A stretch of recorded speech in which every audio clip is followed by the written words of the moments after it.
Hello, sunshines. Well, it won't be long that all of us as Christians are going to be placing our vote. So as Christians, do what is the right thing. I can't tell you to vote for Democrat or Republican. Matter of fact, when I vote, I don't go by that donkey or elephant. I go by who I think can take care of this country for all people, giving them the best in life, lowering inflation, helping us with jobs, growth. And I believe in fracking. And I'm going to tell you one thing I really am. I am pro-life all the way. So here's a pastor that I came across that I want you to listen to with an open mind, because he really resonated with me. So if you've never been to my channel before, please hit that red subscribe button and tap the bell. Talk to you all later. Listen up. I think in many ways, a lot of people in the church today have a misconception about the mission of Jesus. And I wrote down a few thoughts, and this is not an aside, but I think it is something that is fitting because of the text we're in, that many people confuse Jesus' mission. I saw a pastor this week, very well-known pastor, that said, he tweeted or something, never Trump, this year Harris, always Jesus. I just want you to understand that that is one of the most foolish things I've ever seen. And here's why. People have asked me this week if I have opinions politically. I have opinions, a lot of them. I'm not a political commentator. I'm a preacher of the Bible.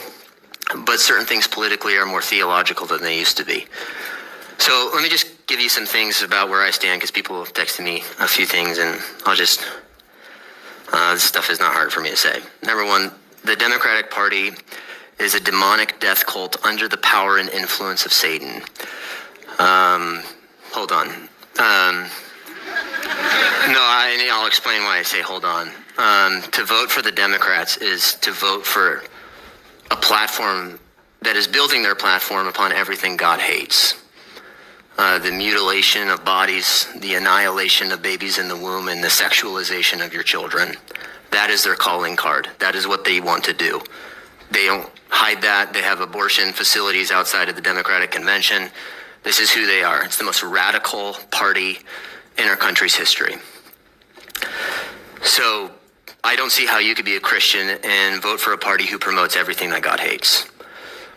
That's the first thing. Secondly, you have a responsibility and privilege to vote for the option that best stems the tide of evil. I want you to also understand that there are no perfect candidates in this election.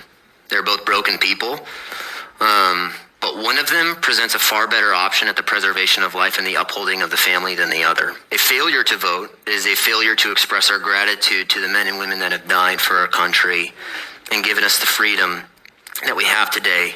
It's also a failure to, I believe, obey the calling that we have to uphold the righteousness in our land.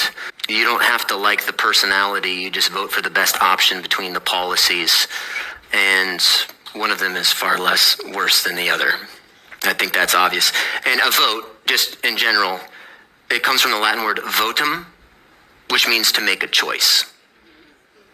You're not voting for a pastor, you're voting for a guy that, as best we have as an option, upholds righteousness in the land.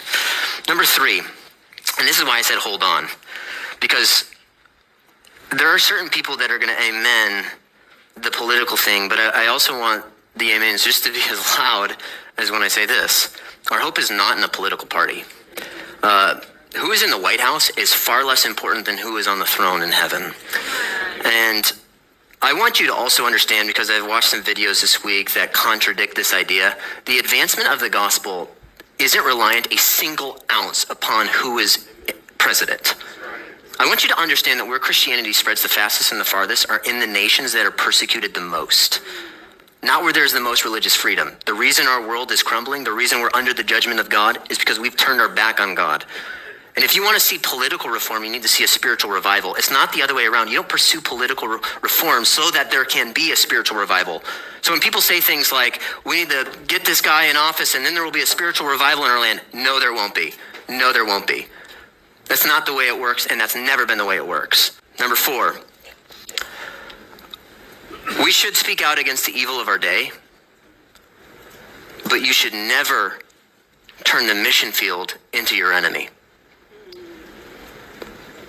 You can call out the policies, call out the issues. I can speak against the horrors of abortion. Makes God weep. The trans agenda, whatever it may be, I have a heart for those people. And you ought to have a heart for them. And you can get riled up on Twitter, and you can live in your insulated bubble and start looking at them. No, that's why you're here. And if you don't understand that, you don't understand what your mission is as a Christian. Number 5, if you are more likely to promote your political views than you are to proclaim Jesus Christ, if people know you more for being a Republican than they do for being a Christ follower, your priorities are way out of whack. So I disappointed both people, right? So that's where we're at today. But I want you to understand those truths. You should go vote.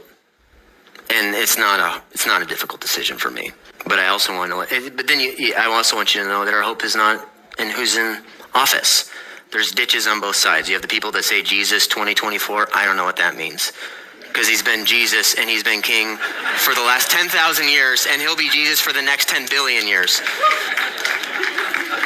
I don't know what that means. But then you have pacifists, and then you have people that are putting all their hope in what happens in November. Listen, Stonebridge Bible is going to go on because the church is going to go on. And we're not on defense. The gates of hell will not what? Prevail. We're on offense. So friends, in the comments below, please tell me what you think about this pastor and his message about when you go to the polls to vote. Thank you.